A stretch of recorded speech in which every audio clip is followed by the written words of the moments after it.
Hi, I'm Angela Nicholson, Head of Testing for the Photography Portfolio, and I'm going to talk to you today about the Olympus XZ-1.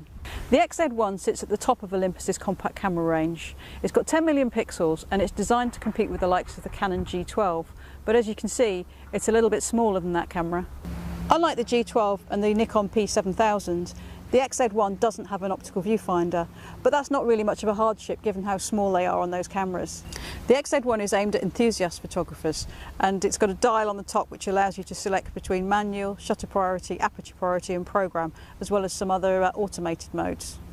One reason to get excited about this camera is it's got a really nice fast lens. It's got an f1.8 aperture, which means you can control depth of field more effectively and use faster shutter speeds in low light conditions.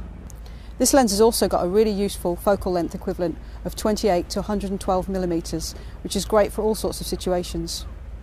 One thing I particularly like is that you can adjust the exposure using this ring around the lens, and it's really quite intuitive. The XZ-1 doesn't have shortcut buttons for the white balance or the sensitivity settings, but we can access them via the quick control screen by pressing the OK button and then toggling up and down or rotating the lens dial. There are actually very few occasions when you'll need to access the menu, but when you do, you'll find it's quite logically arranged and mercifully brief. The pop-up flash is a great addition because as well as providing light for fill-in purposes, it can also control flash guns wirelessly.